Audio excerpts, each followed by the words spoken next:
Buenos días, buenas tardes, buenas noches. Estamos nuevamente aquí en la biblioteca Manuel José Otón. Manuel José Otón, no quiero cometer un error que hice en el ensayo anterior. Tuvimos un ensayo, el cual se nos fue a otra cuenta de Facebook. A otra cuenta de Facebook, a mi cuenta personal. Seguramente por ahí nos vieron quienes me siguen, que en realidad es pura familia quien me sigue. Bueno, nos te avisaron, no estás en la cuenta oficial. Oye, ¿qué estás haciendo? No seas...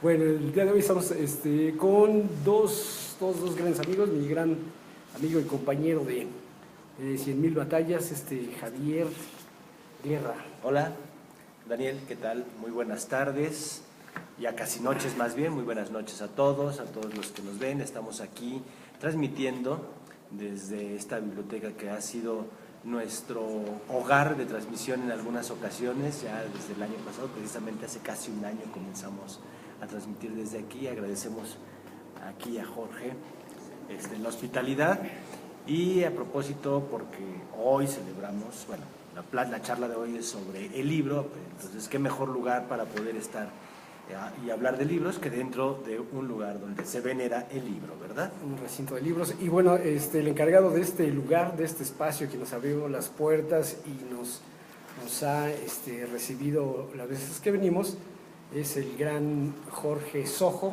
Jorge, buenas tardes, buenas noches.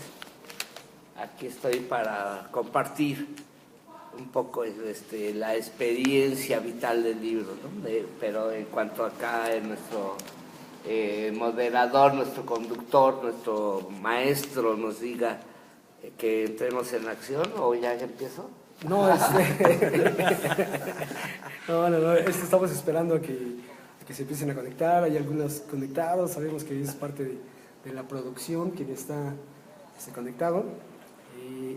Y bueno, queremos platicar un poco el día de hoy con respecto al Día Mundial del Libro, ¿no? Es Día Mundial, ya dijimos. Sí, Día Mundial. ¿Tú qué comentas, Jorge? De que nos señalas aquí, nos haces... Sí, no, estaba señalando ciertas cosas. Aquí, curiosamente, el mes da para todo, desde el día 2 de abril, el Día Internacional de la Literatura Infantil y Juvenil. Ah, sí, cierto. Y casualmente es el nacimiento de Hans Christian Andersen, que es uno de los representantes más significativos de esa literatura, o uno de ellos. También tenemos el Día Mundial de la Propiedad Intelectual, que es el derecho de autor, que coincide con el nacimiento de William Shakespeare. Entonces, no sé si en honor a ellos otorgaron o asignaron estas fechas para matar 2 pájaros de un tiro, o revivir 2 pájaros de un tiro, ¿no? El hecho de conmemorar estos días importantísimos. Bueno, de hecho sí, se supone que desde 1923 en Valencia, un escritor, Vicente Clavel Andrés, fue quien propuso que en España, por la muerte de Cervantes, el 23 de abril, pero que realmente Cervantes falleció el día 22, ¿no? El día 23 es el día que se entierra y es el día que se tomó como tal, pero también es el mismo día en el que fallece William Shakespeare y por ahí Garcilaso de la Vega. Entonces, desde ahí se toma el Día del Libro. ¿Qué pasó? Estamos. Ahí está, ya llegamos. Regresamos. Hubo Una falla de la red, pero ya saben, eso, el satélite de repente no pasa por aquí arriba. De repente falla, pero en realidad no se nota en el video, es instantáneo. Ah, vaya. O sea que continuemos rápidamente. Estamos diciendo que efectivamente el Día Mundial del Libro se toma en base a estos 3 escritores, ¿no? Ya mencionados, y también viene una parte muy, muy bonita que se está celebrando, me parece que hace 2 o 3 años apenas, aquí en la Ciudad de México, en la UNAM, que están celebrándolo ya como el Día del Libro y de la Rosa. Sí, esto es, como bien lo apuntas, en 1923 comienza en España, en Cataluña, Cataluña, para precisar, Y bueno, no solamente Hans Christian, Garcilaso de la Vega, también hay otra, el pretexto fundamental cuando lo hacen, lo elevan a nivel internacional la celebración del Día Internacional del Libro, fue porque se celebra la muerte de Cervantes, esto que acabas de comentar. Y es en 1995 cuando se propone, el gobierno de España lo propone a la UNESCO y a partir de 1900, bueno, lo propone antes, pero a partir de 1995, 95, según, bueno, creo, según... Bueno, digo, pero la primera celebración ya es en el 96. Sí, 96, en 95 lo autorizan. Entonces, como si ahorita te dicen, ya lo autorizamos, se va a celebrar. Entonces, el primer evento es el siguiente año. Entonces, a partir del 96 se hace internacional. Cuando la UNESCO lo hace, digamos, lo oficializa de manera internacional.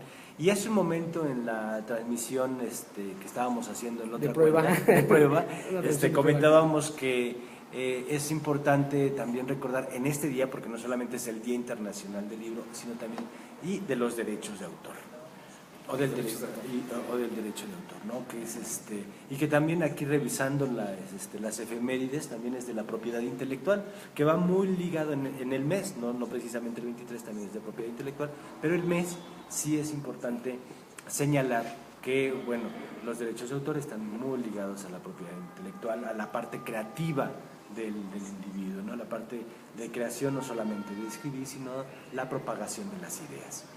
Y en este punto, bueno, remontándonos un poquito a lo que era allá en Cataluña, porque antes de entrar al aire comentábamos un poco de por qué el significado de la rosa, el significado del libro. Está muy bonito. Eso, que nos lo platique. No, pero yo me quedé con esta cuestión que estás hablando sobre los derechos de autor, ¿no? Que eso es muy importante. Alguien como tú que ya tiene un libro en su haber, me gustaría que nos platicaras más, porque ¿qué son los derechos de autor? ¿Por qué un libro? Entendemos que una persona escribe un libro y él tiene los derechos, pero resulta que después, si se muere alguien, se puede quedar con los derechos, cambian los derechos. ¿Cómo es? A ver, a grandes rasgos. Pues mira, es muy importante un momento lo comentaba, que tanto es importante el libro como los derechos que se tienen sobre el mismo. Generalmente, muchos cuando comenzamos a escribir, pensamos más bien en la difusión de nuestras ideas, en que alguien nos lea, en que alguien nos pueda por ahí revisar y que la historia quede, ¿no? Así como, que le ayude, que le sirva, ¿no? Y que le ayude, pero además el tema clásico y la idea clásica, ¿no? Vienes a este mundo a... Dejar un hijo. Sembrar un árbol y escribir un libro, ¿no? Sí. Entonces... Me falta el libro nada más. Te pasaste de hijos. No sé tú. En lugar de un libro... Pero yo no, todavía. A mí me falta el hijo. Árboles ya sembré. Sirve que puedes usar esa parte de San Jordi que ahorita les explico. Sí, ahorita nos vas a explicar. Bueno, entonces... que queremos que por allí se plasmen nuestras ideas y se queden en la memoria, ¿no? Y en la memoria, ahora la facilidad de la memoria electrónica, ¿no?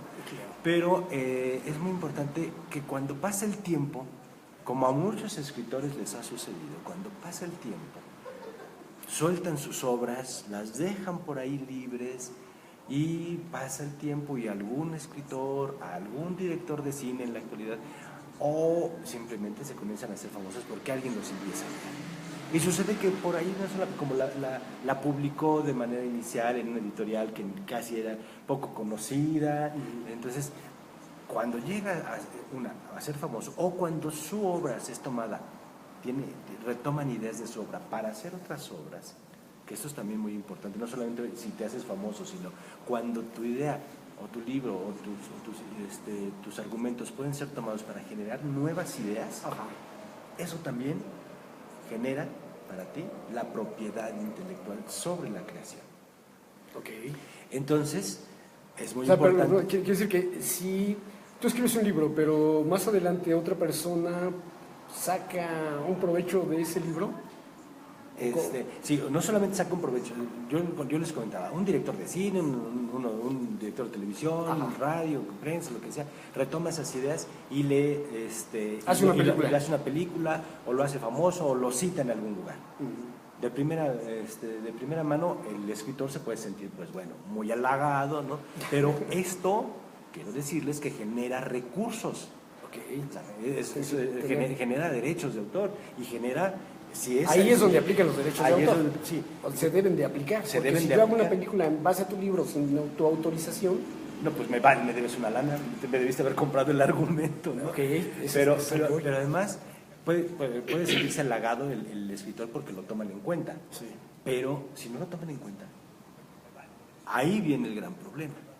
Porque eso le está generando recursos a un tercero. Y si esa obra crece y se masifica su consumo, entonces, como suele suceder, el creador de la idea no lleva a veces ninguna utilidad. Okay. Eso es por un lado. Por el otro lado es cuando tus ideas plasmadas en un documento pueden ser tomadas por otros para crear nuevas ideas. Un caso muy básico y que a lo mejor ustedes lo conocen, y si no se los comento rápidamente, la película de Matrix. Matrix es un mexicano el que crea el argumento, diseña los personajes, tiene una obra, y vienen los hermanos Wachowski, sí son los hermanos Wachowski, y literalmente se roban el argumento. Matrix se tardó la segunda parte en estrenar y luego la tercera porque había allí una discusión y una demanda por los derechos de la autoría de la obra. No es exactamente la misma obra, ninguna de las tres películas, pero la idea fundamental fue tomada de un mexicano. ¿Y ahí qué pasó? Sí, el mexicano... parece ser que se arreglaron. O sea, hubo un arreglo millonario en ese sentido. Qué bonito, eso es bonito. Sí, pero por eso es muy importante que cuando uno tiene una obra, sí, primeramente, tengan los legales, no publiquen sin los legales, ni en internet publiquen sin los legales, que tenga su ISBN, que esté registrada ante Indautor, que esté registrada aquí en México en SOGEM, la Sociedad General de Escritores de México, que si esto en un momento dado está generando cierta solidez en el mercado o esperan que genere cierto mercado, que también se registre como marca. Eso es muy importante para todos los que nos puedan escuchar. Es una buena recomendación, ¿no? Habíamos platicado un poco ese tema, tenemos que tomarlo nosotros fuera del aire. Son varias cositas, pero sí es muy importante. Entonces, el libro como difusión de las ideas, como parte del arte, como parte de la literatura es trascendente, pero también, yo creo que por eso se toma en cuenta, ¿verdad?, el derecho de autor en este día, ¿no? ¿Tú qué nos puedes hablar precisamente de eso? No, mira, yo tengo me vino a la memoria otra cosa, una pregunta me surge porque tengo entendido, no sé si todavía exista o se pueda, las versiones libres. Y recuerdo un caso que me llamó mucho la atención cuando en mi búsqueda de lecturas para seleccionar un taller de difusión de la lectura, encontré un cuento que se llamaba Leonor es perfecta, escrito por Ricardo Garibay. Y para mí tenía el cinismo, o tuvo el cinismo de poner entre paréntesis el curioso impertinente. Entonces, en mi memoria, y gracias a que ya había leído ya 4 veces el Quijote, pues me indignó porque era la versión libre, que después supe que así se llamaba, de esa novela que aparece en el Quijote, que se llama El curioso impertinente, y que él pudo hacerla porque era una versión libre. Entonces mi indignación, pues bueno, se tuvo que frenar porque se me hacía que Ricardo Garibay no había tenido la creatividad para escribir otra historia diferente. Lo único en lo que se diferencia es que justamente el final es un tanto cuanto diferente. Pero en general, un gran maestro, maestro, Arturo Córdoba Just, espero que estés bien, tuvimos una charla y inclusive pensaba yo mandarle un escrito a Ricardo Garibay por su falta de creatividad. Entonces me dijo, cálmate porque existe la versión libre. Tú puedes hacer una versión libre de cualquier obra literaria. En aquel tiempo, quizás haya sido en los 90s, pues puede ser que haya existido esa libertad. No sé, y no estoy ducho ni lo he sabido, si justamente se puede seguir ejerciendo eso, o la ley o los derechos de autor ha sido ya más estricta que eso inclusive se impida. Pero de que existió, existió. Y ese hallazgo no fue tan impertinente, fue un hallazgo oportuno, porque aprendí que había la posibilidad de hacer versiones libres de obras literarias conocidas. Esa es la pregunta que yo te haría más. Pues curiosamente yo también me la haría. Sé que lo que es la versión libre sobre una obra, en un momento dado era como que totalmente permitida siempre y cuando se diera el crédito. Ahora. Perdón, y en Cervantes, ¿qué pasa con el de Avellaneda? ¿No? En aquel tiempo pues no había derechos de autor y podían así fusilarse libremente cualquier libro, ¿no? Y ahí está la segunda parte de Quijote, que es supuestamente, y ahorita que estábamos hablando de la conmemoración de Cervantes, pues es también un hecho que atañe al derecho de autor, porque se hablaba que era Quevedo, ¿no? El autor de Avellaneda, ¿no? La segunda parte, o el Quijote de Avellaneda, como se le conoce. Entonces, pues en ese tiempo remoto, de hace más de 500 años, entonces yo creo que sí es comprensible, pero en la actualidad, ¿qué pasa, no? En la actualidad sí hay con la versión libre. La versión libre, ¿no? De forma particular con la versión libre. Habría que checarlo, que investigarlo bien, porque muchas veces, bueno, por ejemplo, en el INPI, en el Instituto, en Indautor más bien, puedes registrar una idea. Sí. Solamente la idea. Título y argumento. Si se trata de una obra visual, o la idea, o una serie de ideas, una hojita con una serie de ideas. Y eso te da a ti el derecho de autor sobre esa idea. Entonces habría que ver cómo precisa la ley la parte de la versión libre en la actualidad y si es todavía permitido hacer eso. Yo desconozco en este momento. Es una tarea que tenemos para revisar y habrá que ver. Porque, perdón, yo he escuchado esa parte, sobre todo en películas, como decías, o en adaptaciones de teatro, libre de la obra. Que dicen adaptación libre de la obra, pero sí dicen específicamente qué obra se trata, de qué autores, y hacen una versión que cuando la ves en el cine mucha gente dice, no, es que no se parece, pues sí, es una adaptación, no es... Sí, porque ahí antepone adaptación libre de la obra, tal. O sea, en general sí abarca en general la mayor parte de la obra, pero no es así, ¿no? Bueno, continuando con pasando, ya hablamos un poquito de los derechos de autor, ¿no? Y de lo trascendente que es importante que es para todos aquellos, no solamente que leemos, sino aquellos que les interesa escribir y que hacen obra propia, poesía, ¿no? No sé, Jorge, lo que tú también hagas ya de manera personal, a veces lo puedes dejar heredado a tus hijos, ¿no? Y pueden hacerlo famoso.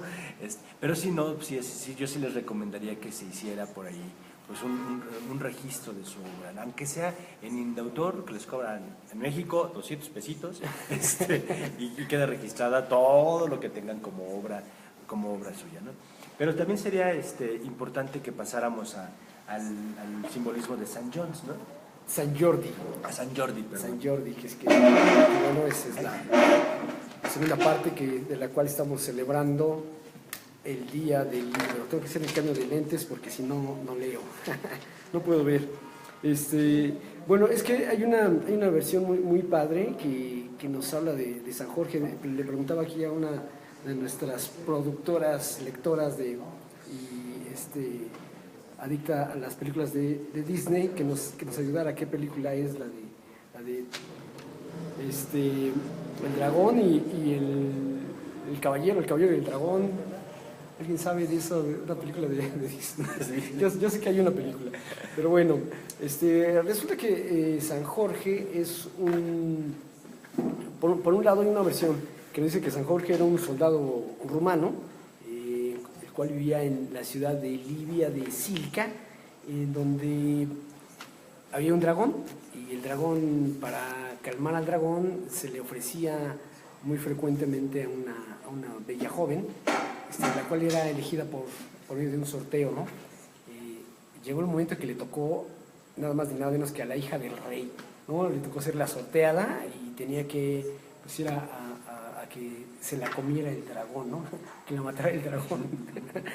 Y bueno, por ahí aparece este joven caballero rumano, Jorge, creo que no traigo más el dato, pero resulta que él se enfrenta al dragón, es un símbolo de la religión católica, San Jorge, siempre aparece San Jorge matando con una lanza muy grande a un dragón, y resulta que cuando cuando mata a este dragón con una lanza en el pecho, el dragón al momento de ir cayendo, su sangre se convierte en rosas rojas, por eso es esa parte de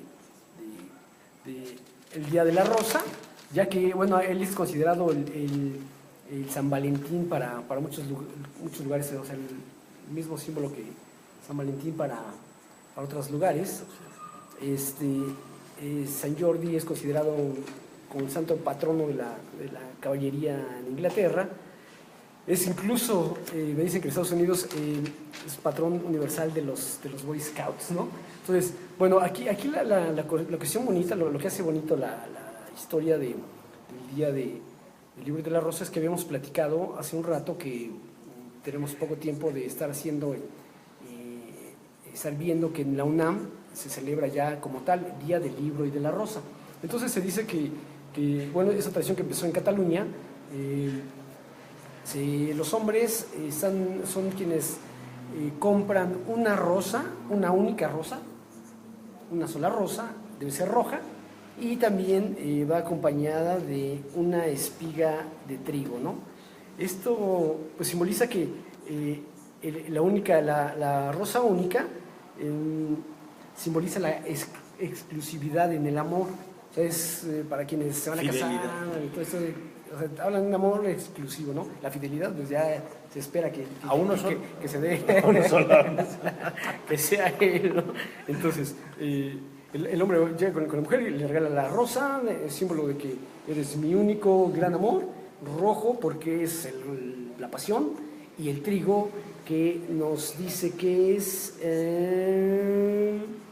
que simboliza la fecundidad, ¿no? Entonces está padre ahí para quienes quieren hacer algo más que un simple noviazgo, pues se le regala esa rosa, y a su vez la mujer es quien le regala el libro al hombre, ¿no? Entonces de ahí se ha venido tomando, eso ocurre ya desde hace muchos años, parece que creo que era de los 70s o 60s que empezaron con esa tradición, si no es que un poco más, pero ahora ya se está llegando aquí a México también, y el día 23 de abril es bueno que regalemos libros y que regalemos una rosa, por lo menos. Ya fecundidad ya no queremos.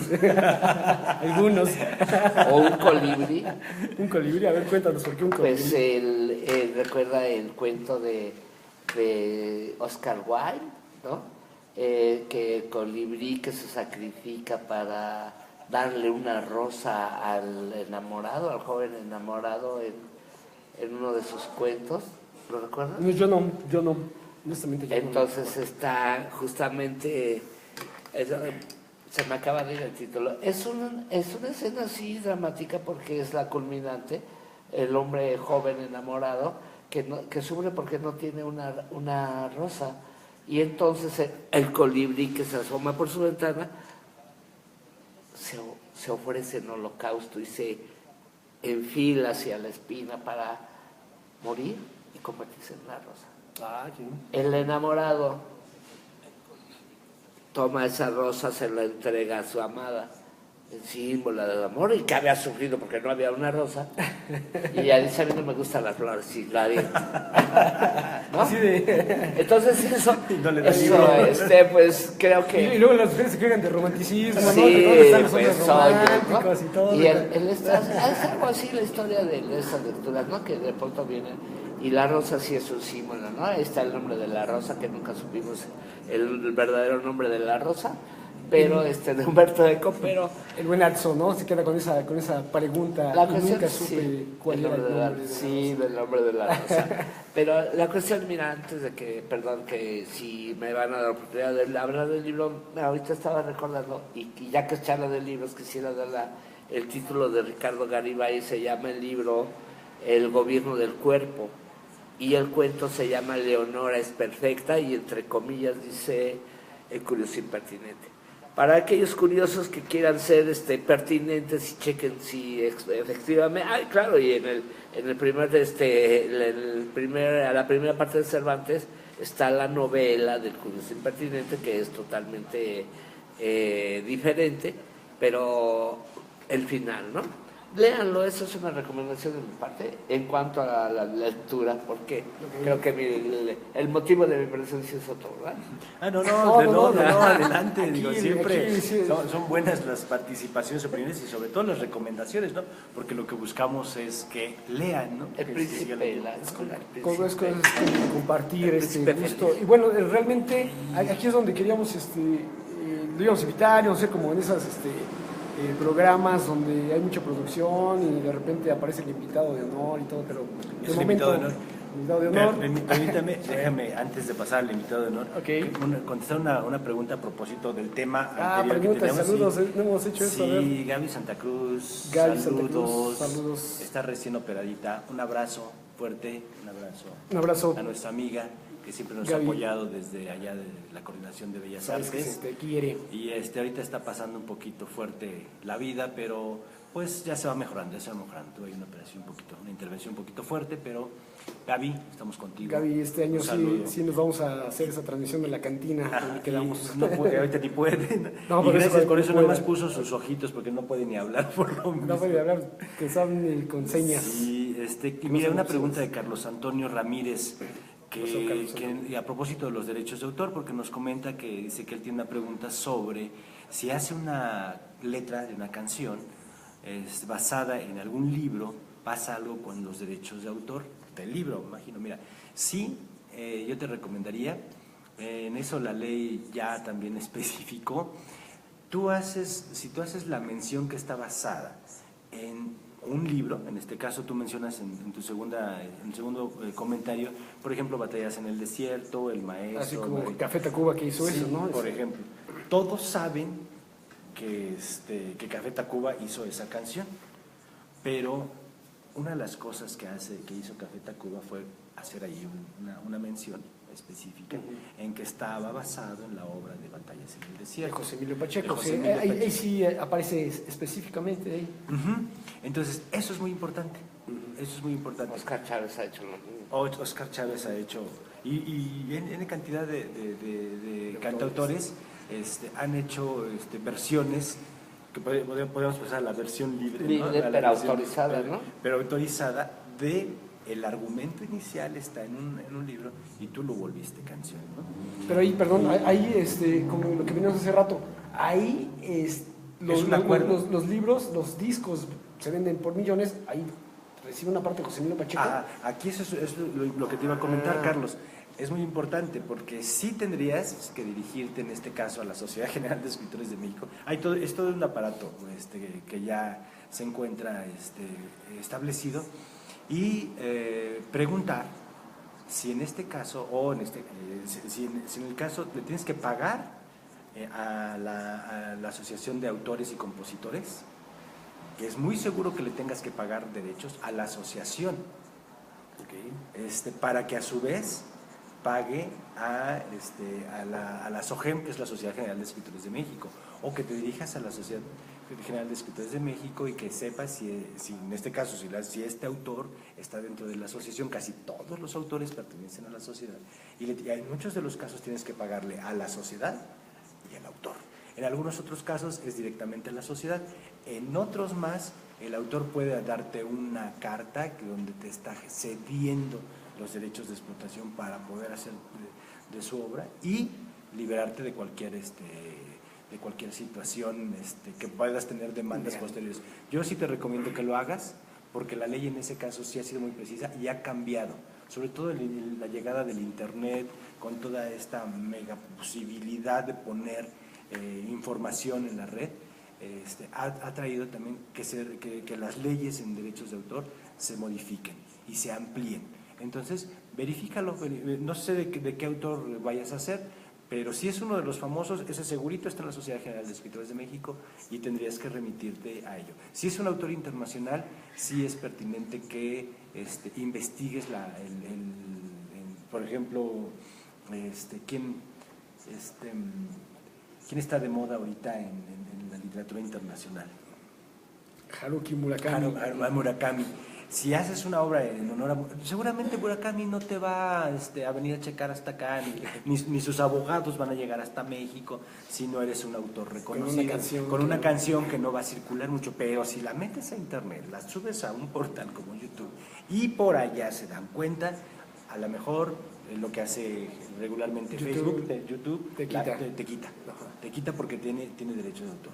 Entonces, sí es conveniente que tú investigues y te acerques al autor a través de las asociaciones en las cuales están estos agremiados, que muchas de las veces no es tanto el autor, es la asociación la que te está cobrando los derechos, porque por eso se asocian, para proteger los derechos de autor. Ahora sí, la siguiente pregunta. Saludos, pues sí tenemos, pero bueno, pasemos a propósito del libro especial que nos va a hablar, tiene una gran experiencia en el manejo, manipulación, contacto, cercanía con el libro. Parece que toda una vida, ¿no? Toda una vida, ¿verdad? Sí. ¿Cuántos años? Prefiero no decirlos. No los de edad. No, es que, mira, podemos contabilizar exactamente 50 años, 50 y tantos años, 55 años vamos a poner. Y es que mi contacto con los libros ya es destino. Hace un rato hablaba con mi nieta y le decía, ¿para ti qué es un libro? Y me dice, para mí con mi hija, y me decía, es fuente de conocimiento, ¿no? Y son declaraciones muy, ya, pues quizás forzadas, ¿no? Pero si ustedes me regalan unos minutos, yo les puedo contar algo que en lo personal ya significó un destino. Y el destino existe solamente cuando se cumple. El mío se cumplió. Desde los 6 años que empecé a leer, bueno, ahí también la inquietud surgió de escribir. Y eso va implícito, ¿no? La lectura con la escritura. Porque a mi vecinito le leía los cómics y cuando me cansaba de leerle, le inventaba las historias siguiendo los movimientos de las figuras, ¿no? De los dibujos. Sin embargo, a esa edad empecé a recibir un libro de regalo de mi padre cada 8 días, con tal de que yo no lo fastidiara, que no lo cuestionara, que no lo interrogara, que no lo conociera, ¿no? Siéntate allá y no me molestes, toma tu libro y adiós. Y así inicié a leer un libro semanal. Desde los 6 años, tengo 52, entonces pueden sacar cuentas, ahora sí los autorizo y no necesitan derechos de autor. Entonces, en ese sentido y en el que crecí con una formación y una educación católica y de estricta cumplimiento de las normas católicas, pues inevitablemente llegué a ser monaguillo y dentro de esa actividad me ofrecieron la custodia de la biblioteca de la iglesia de San Fernando, que ustedes conocerán, muy famosa, antes de que inventaran la que está de allá a un lado, que es la de San Juditas Tadeo, que en mi época no existía más que el santo que era San Hipólito. Entonces, en ese sentido, bueno, pues era moda estar ahí para todos los niños de la cuadra, ser acólitos, y entonces a mí, bueno, a mis compañeros nos pidieron que quién quería ser el custodio de la puerta del sacristán para los auxilios espirituales de emergencia. Y el sacristán, pues obviamente los domingos se iba a su pueblo yo me quedaba de voluntario y como no podía yo pasar a esa pequeña sección de claustro que tienen los franciscanos ahí en San Fernando, que es atrás justamente del altar mayor, estaba la biblioteca, que era un cuarto simplemente, ¿no? Pero obviamente con estantes y libros de piso a techo. El hecho de estar ahí los domingos desde las 8 de la mañana, esperando el mole que hacían riquísimo y mi arroz. ¿Quién hacía, monjas? No, los puros frailes, porque ahí mujeres cero, ¿no? Okay. Entonces, cuidando la biblioteca y bajando a abrir la puerta para la gente que necesitaba alguna ayuda espiritual de urgencia. Entonces, pues era yo una especie de portero suplente. Sí, segundo portero. El segundo portero. Y entonces, en ese lapso de tiempo, de las 8 de la mañana a las 3 de la tarde, estaba yo ahí encerrado. Me ponían una televisión, claro, porque mira el fútbol. Entonces, mi entretenimiento mayúsculo y mi sorpresa era hojear esos libros que contenía la biblioteca, que en su mayoría eran justamente pergaminos, y fue la primera vez que toqué un pergaminos, libros que son libros cuadernados en piel de cerdo, que tienen una apariencia blanca, de color blanco, de piel blanca. ¿Huelen a cerdo? Huelen muy extraordinario. Ahí olía a santidad, porque la santidad está asociada al incienso, y el incienso está impregnado en todas las iglesias, o por lo menos en esa época, ¿no? Okay. Entonces, el olor sí llegaba el olor al libro viejo, okay, porque un olor específico de pergamino no podría yo definirlo. Ajá.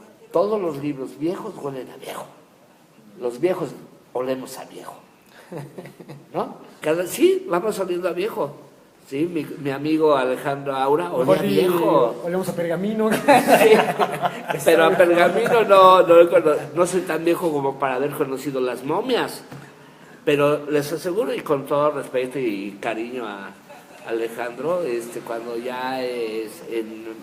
llegamos a trabajar juntos, yo ya lo percibía un olor a viejo. Un olor similar a lo que huelen los libros viejos, o a los lugares viejos. Entonces, bueno, en ese sentido yo seguí leyendo libros que no podía leer, porque todos estaban en latín. Obviamente, el hecho de tener el libro es un objeto que estamos conmemorando y que vale la pena verlos. En ese caso, en esa ocasión y en ese lugar, justamente tenían que ser libros religiosos, ¿no? Estampas de diablos, de santos, de vírgenes. No, toda la corte celestial era fabuloso. ¿Pero sí eran libros muy viejos? Eran del siglo XVI. Del siglo XVI. Y llegando hasta aquí, ese fue mi primer encuentro, ¿no? Claro, ya como más adelante sabrán ustedes que me convertí en un viejo libero de viejo, o viceversa, conocí los pergaminos ya más de cerca, y sí, efectivamente, son impresos básicamente en latín y de religión. Es muy difícil encontrar de medicina, que los existen, que hay del siglo XVI de medicina y tratados de farmacología, no sé, de diversos temas, ¿no? Entonces, el hecho de convertirse el libro en mi destino, pues lo estoy compartiendo porque más adelante, obviamente, ese hábito de la lectura que me cayó de pura chiripada, o por rechazo, ¿no? rechazo paterno. Okay. Pues rechazo paterno. Sí, no, mira, lamento hablar, no pretendo hablar mucho en primera persona, pero yo crecí en una familia de 8 mujeres, con 8 mujeres. Estaba rodeado de un sobreamor. Y entonces, cuando en ese ínter, entre 6 y 10 años, yo huía de ese sobreamor, de esa sobreprotección, y me encerraba en un cuarto de triques, donde había baúles con justamente triques, y allí me encontré libros en inglés y en francés que mis abuelas, cursos que ellas habían estudiado y estaban ahí abandonados y también eran viejos. Y también me los chuté y los leía literalmente, pero pues salía hablando inglés, ¿no? Cuando salí del cuarto ya hablaba inglés, ¿no? Después de que yo me escondía, estaba escondido ahí leyendo y sentado sobre el viejo baúl porque las abuelas viajaban no con maletas, sino con baúles. Claro. Entonces, obviamente, esos libros estaban repletos, eran puros cursos porque habían ido a Europa y tenían que hablar inglés y francés, ¿no? Entonces, pues imagínate ya cómo va evolucionando este contacto, esta historia, este destino. Primero con los libros que me dio mi padre. En segundo lugar, los libros que yo descubrí en lengua extranjera. En tercer lugar, en los libros que tampoco podía leer porque estaban en latín. Y ya, pues ya entrando a la secundaria, tenía que hacer lecturas obligadas que cumplí, porque ya tenía el hábito, ¿no? Y por eso mencioné que tengo 4 lecturas del Quijote, porque en la secundaria me chuté todo el Quijote, no le entendí ni nada. Sí, donde te ponen pero a lo hice, leer, ¿no? sí, ¿no? Y no le entiendes nada porque los maestros tampoco te lo En la explican. lengua, sí. Entonces, en ese círculo, en esa vorágine de lectura y libros, pues pasó mi vida, mi carrera, que no quiero mencionar, me llevó por otros derroteros de trabajo y de administración, pero nunca abandoné el libro. Y en un momento de crisis económica pretendí vender mis libros viejos a un viejo dinero que me ofrecía 10 pesos por joyas que yo consideraba mucho más valiosas, ¿no? Y se me ocurrió, fui a dar a un tianguis entre Chiles y Azafrán, empecé a vender libros.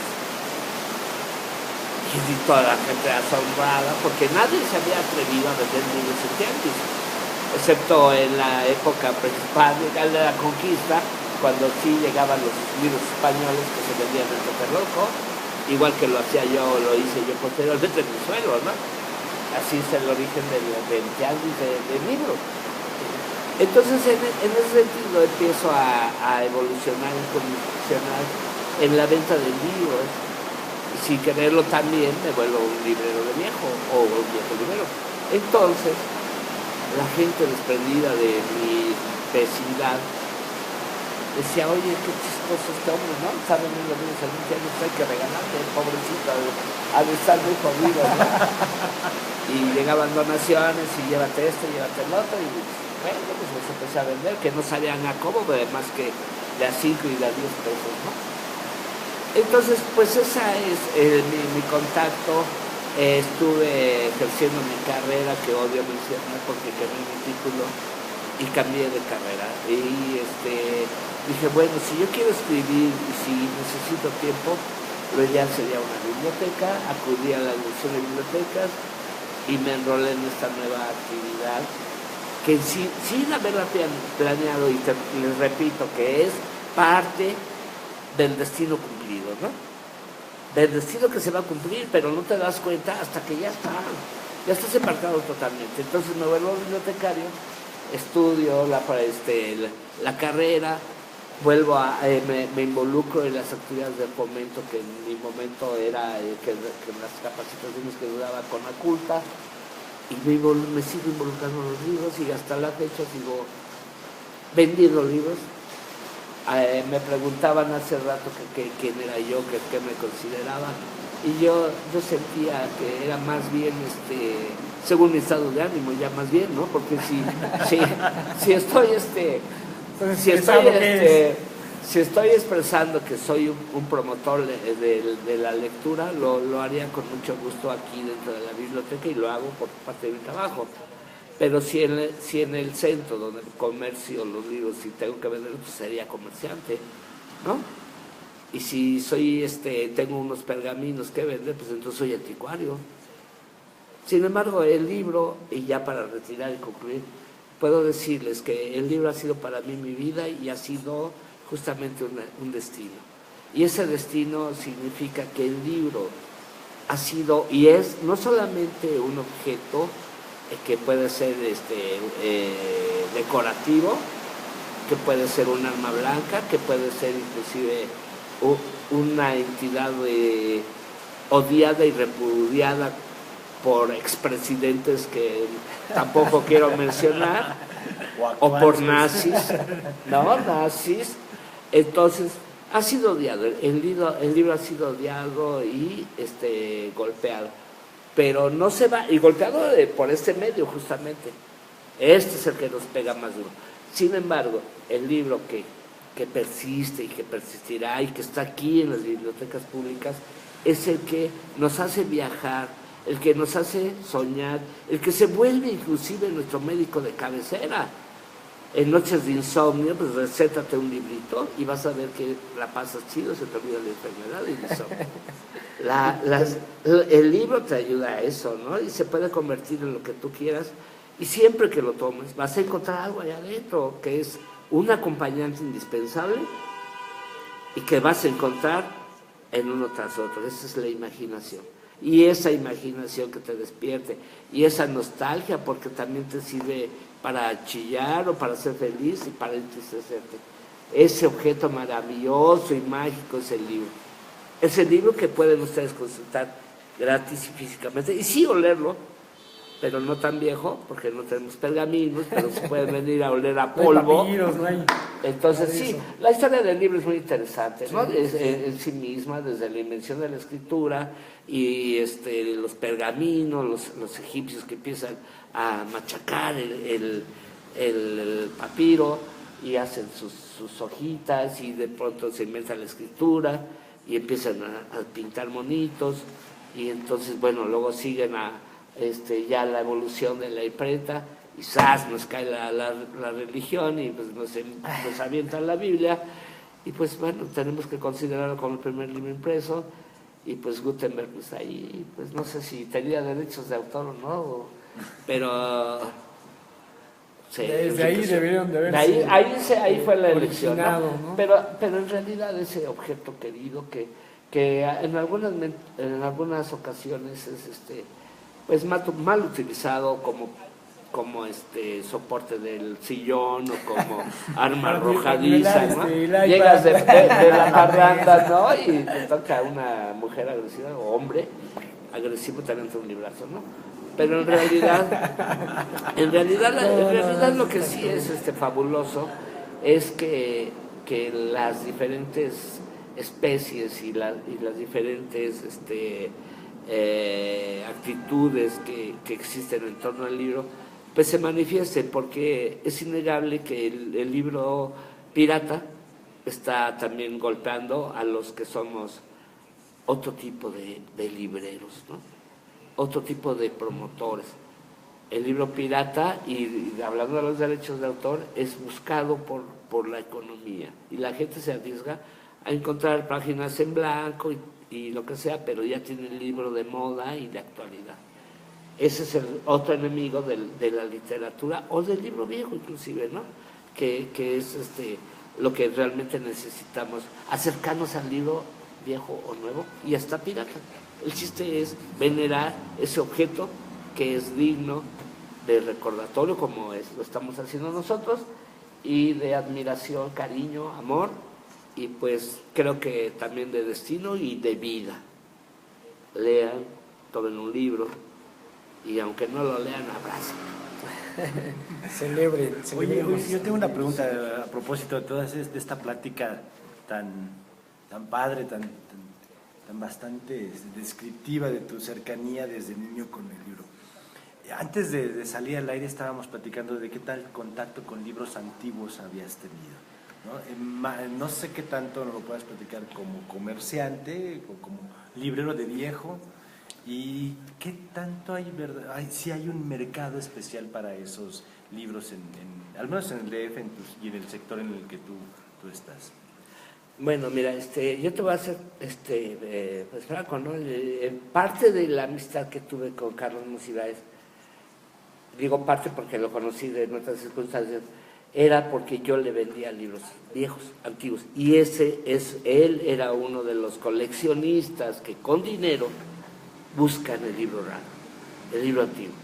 Y el libro, obviamente, los pergaminos son los que se cotizan, los que se buscan más son los libros en español, porque obviamente ya dije que todos estaban en latín porque tenían que hablar de los santos, ¿no? Y los demonios. Pero sí había literatura en español, y si llegas a encontrarte, y sí existen libros impresos en México en la época colonial, vale una fortuna, ¿no? De ahí que paga 100 hasta 200,000 pesos por un libro, y tal vez en el extranjero más. ¿Sí? Un libro impreso en México, porque estamos en plena conquista, en plena devastación. ¿Quién se iba a dar el tiempo para imprimir un libro? Y sí lo hicieron, ¿sí? Entonces, en mi carrera, pues obviamente, pues ya que tocas el tema, te voy a decir que existe el ciclo del libro. La señora de las Lomas llama al carrito de la basura y le dice: llévate esta basura que el viejo me heredó. El carrito de la basura lleva la basura al camión, y el del camión ya sabe, si ve libros no los va a mezclar con la basura. El camión de la basura llega al tiradero de la basura donde están los pepenadores. Los pepenadores ya saben que los libros no se mezclan con la basura y tienen bodegas especiales. Los pepenadores, que ya se volvieron expertos, seleccionan por tema y arman pacas.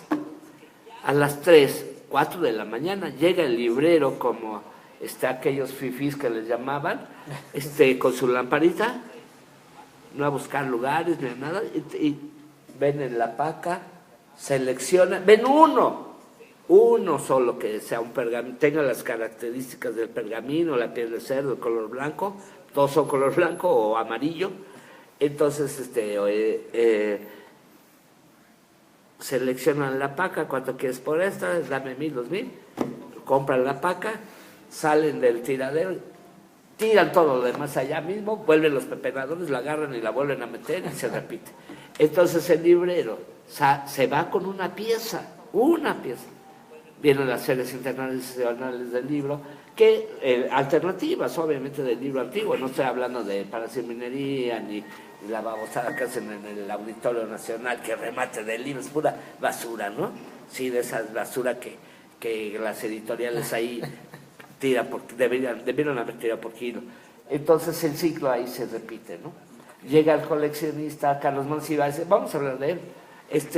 Llega él y dice: me gusta, ¿cuánto?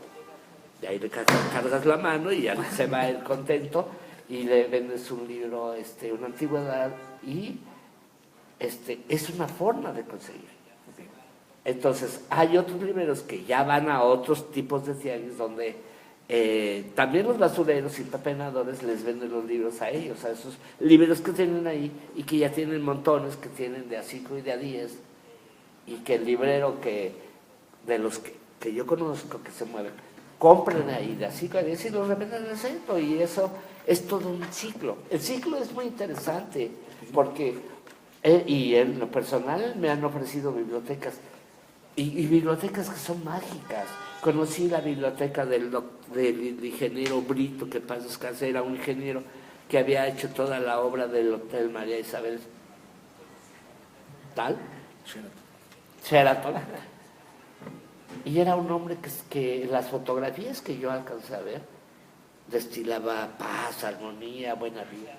Tenía unas fotos increíbles con su hija Dawn, su nieta Dawn, cargándola con tanto amor, que decías: es un buen hombre. Sus libros que me vendió su hija incluían aproximadamente 2,000 libros de ajedrez, porque él era, entre otras cosas, ajedrecista y amigo de Juan José Arreola. Se reunían para discutir, beber y jugar ajedrez, pero era un hombre muy, muy, muy sano, muy bueno. Vendí sus libros, inclusive de matemáticas, con una facilidad y con una rapidez, porque había dejado su esencia y su buena vida en esos libros. Que compran libros de cálculo y de matemáticas y viejos, pues todos los vendí. Es literatura de terror, ¿no? Pero escucha, aquí esto es lo que dejamos nosotros a los libros.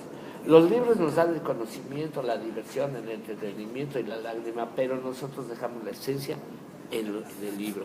nosotros correspondemos, cada vez que leemos, estamos dando parte de nosotros y dejando al futuro lector y que va a ser el libro de transmisor, no tanto del SIDA, como decía una señora, ay, yo no lo agarro porque quién sabe de dónde lo sacaste, te vaya a dar su... ¿O qué microbe está ahí, no?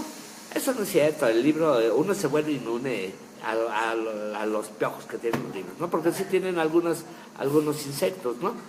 Que es obviamente la polilla, que se lo come, y etcétera. Pero no son mortales para el ser humano.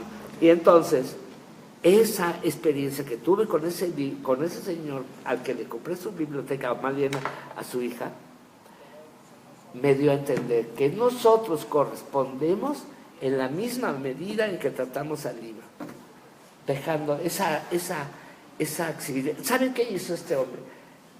Encontré libros en braille y le dije, ¿y esto que estaba alguien ciego aquí en la familia? No, mi papá aprendió braille para no molestarnos con la luz perdida y seguir leyendo en la madrugada. Qué hombre tan práctico. Pues, fíjate, ¿no? Y tenía libros de ajedrez que el hermano de Pedro Ferriz me los compró todos ahí en su academia, que creo que ya no existe, allí en Clavel 34, que es la dirección de la Academia Mexicana del Ajedrez. Pero en fin, ese hombre había dejado su vida, su esencia, su bonomía, su talento, su tiempo, su dedicación, dejó su esencia en el libro. Y ese libro, ese hombre quien compró sus libros, sintió esa ternura con que el hombre amaba a su nieta, ¿sí? Con tanto amor, ¿no?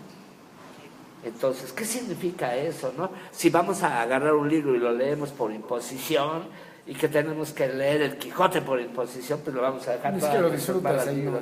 No es bueno. Y el que lo agarre de nuevo va a decir, ay, no, pues bueno, o sea, así va a estar pasando el tiempo y nadie va a leer el Quijote.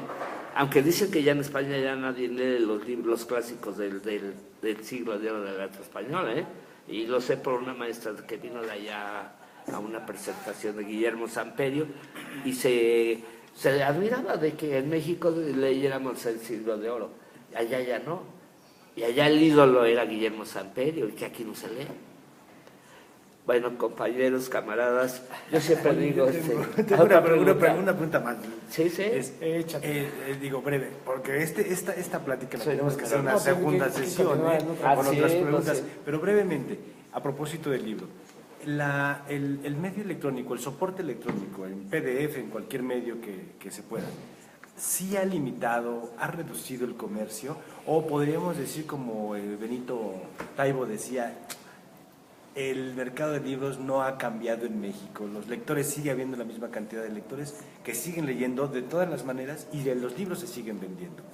Tú como librero, ¿cómo lo has sentido en estos últimos 10 años, sobre todo, que ha habido un mayor auge en la posibilidad de almacenar información y de tenerlo prácticamente a veces muchos libros en un aparatito de estos, ¿no? En tu teléfono, en una tableta?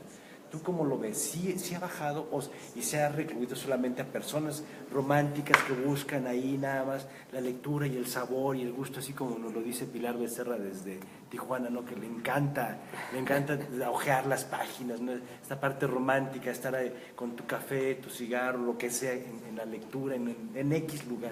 ¿Sí se ha movido la parte del mercado? ¿Sí ha cambiado la forma de consumo? Pues mira, ahorita estás haciendo una pregunta que sí es, podría darte una respuesta paradójica. Aquí en la biblioteca pública los libros son gratis y no viene la gente. En la calle estamos vendiendo los libros y la gente los compra, y libros usados y viejos. Dile, vete a la biblioteca y te lo prestan el mismo. No, yo lo quiero así y yo lo compro. Entonces el mercado no ha disminuido. Pero sí te puedo decir que la economía es la que nos está jodiendo, no el desinterés. Estamos en una crisis económica que mucha gente muere por tener un libro viejo y no tiene los 5 o los 10 pesos para comprarlo. Ese es el enemigo. Los medios de comunicación actuales, estas internetes y estas redes, no nos hacen los mandados, somos amigos.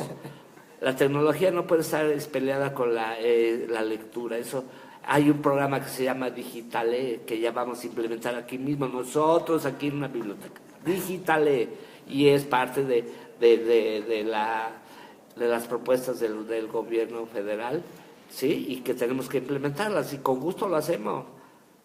No estamos negados a la tecnología, eso es una ayuda, es un arma moderna y que tenemos que aprender a manejar. Una herramienta, ¿no? Claro, pero lo que jode la lectura y la venta de libros, digamos, es la economía. No hay barro, no hay dinero. Bueno, pues estaba esa propuesta de poner un precio único a los libros, que también no me parece que... No es el adecuado. Mira, hay autores talentosos que merecen no solamente más dinero, sino el premio Nobel, y hay otros que somos chafas que pues, con trabajos nos publicaron un librillo, ¿no? Entonces, la cuestión es esa, la economía, hermanos, la economía, estamos jodidos, perdón. Yo creo que la parte que decías, que aquí la gente no viene a leer, y es gratis. Y es gratis, pero tiene un poco que ver con esta cuestión de pertenencia, ¿no? De que yo soy de ese tipo de personas que no me gusta que me prestes un libro porque te lo voy a robar, que a mí me gusta tenerlo. Si leo un libro, me gusta tenerlo, y no leo porque hasta que no lo tenga, ¿no? Entonces, sí, la economía afecta a que no puedes estar comprando los libros que quieres, pero sí buscas la manera de írtelos haciendo, ¿no? Sí, claro, haciendo tu biblioteca innecesaria. Porque las bibliotecas personales son innecesarias, más que unos 10 títulos para releerlos toda la vida. Pero los demás tienen que circular. Por eso yo vendo los libros. Por eso no sufro, y como sufría antes de desprenderme de un libro sagrado para mí. No, eso yo todavía no podría. Es que así me sufrí muchos años cuando me caían joyas y bellezas de encuadernación, ¿no? Este para mí. ¿Y qué como? ¿No? Claro. Sin embargo, te tienes que hacer un poco fuerte. Y si acaso lo lees 2, 3 veces, y pues ni modo, ahí te va, lo compartes. Muy bien. Pero si tienes la conciencia, es esa conciencia de promotor que te decía. Okay. Y que no eres comerciante en libros, ¿no? Sino promotor de la lectura, del amor a los libros. Es eso, yo y ellos. Ellos más que yo, porque ellos son más jóvenes y tienen más tiempo para amar los libros. Ellos van a ser los superadoradores de los libros. Y los que nos ven, todos los días que nos ven, hay todavía más jóvenes que nosotros. Sí, hay más jóvenes que nos ven y que pues nos siguen aquí para estar viendo estas transmisiones, y qué bueno que porque también los inspira. Platicamos, ¿no? Sí, lo vamos a seguir platicando ya que estamos invitados. Lo que estábamos comentando, ¿no? Yo soy un viejo chismoso que me encanta leer las anécdotas de la creación literaria, y les había propuesto platicarles. Es una charla de anécdotas. De anécdotas de todo tipo, ¿no? De la creación, de la propia vida de los escritores. Eso nos ayuda a comprender la obra. Y si ustedes lo permiten y ellos me invitan, pues un día de estos vengo y les platico cómo Juan José Arriola escribió el bestiario, y su amanuense fue José Emilio Pacheco, por ejemplo, ¿no? Y como José Emilio Pacheco le pateó el trasero a los camarógrafos de Televisa, y etcétera, ¿no? Cosas que me tocó vivir y que, pues, ¿por qué no compartirlas? Así que van conociendo autores y también sus aventuras. Datos sus actividades extraliterarias. Curriculares. Es como un programa de radio educación que me gusta mucho sobre el jazz, y se llama Datos para una historia aún no escrita. Fíjate que está muy padre el título, ¿no? Sí, igual aquí puede salir hasta un argumento sin derechos. Así una obra colectiva entre ustedes y nosotros, y podemos está bien, ya vámonos a hoy porque se nos van a cerrar. Muchas gracias. Nos van a cerrar la biblioteca, nos van a correr hasta a las luego. 9. Espero que se hayan divertido. Muchas gracias. Vamos a despedirnos. Que hay que decir una oración como en Alcohólicos Anónimos. No, tienes que decir un poema. Un poema. Ah, perdón. Algo que te sepas de memoria. ¿Yo? A ver, agárrese de las manos. Todo eso. Es cierto. No es cierto. Ya, no, Pues bueno, ya había unos datos. La siguiente sesión platicamos más sobre el libro y unos datos que nos faltaron, porque la verdad aquí Hay que aprovechar nos hipnotizó, nos captó con toda Nos esta... atrapó. Nos atrapó, ese es el término, nos atrapó con la Así es. descripción. Y ese es el fin que también ustedes, Pero cuando mira, nos vean... el librero de viejo tiene que ser melódico, si no, ¿cómo venden los libros? Claro. ¿No? Es parte de la Si yo esencia. no te digo, mira, este libro está chido porque fíjate que se agarra, no le cuentas todo el argumento, pero tienes que ser melódico, entonces, pues ya 30 años de melódico, pues ya por eso yo creo que de algo, ¿no? Algo ha de haber salido. Algo surgió. Excelente, Jorge. Pues muchas gracias. Gracias por ustedes apoyarnos aquí y en estaré esta cuando ellos me inviten. semana. Y pues feliz Navidad por si me muero. Saludo a Día de las Paquito, Madres. Paquito, está muy Paquito, desaparecido, pero un saludo también a Paco, que luego nos acompaña, ya saben, aquí en este espacio, y pues esperemos vernos la próxima semana. La próxima semana esperemos vernos y esperemos que ya Paquito nos conteste para ir a verlo y hacer la charla desde allá. Y si no, pues vendremos aquí a Molestar a Jorge. No, cuando quieran. Y ustedes Muchas tienen más gracias. obligación, pero de venir a leer, a sacar los libros. Y buenos días, Bye, buenas bye. tardes, buenas noches. Adiós. Ahí abajo, finalizar. Exacto, ahí dale clic. No se va. Se va a caer. No, es que no alcanzó.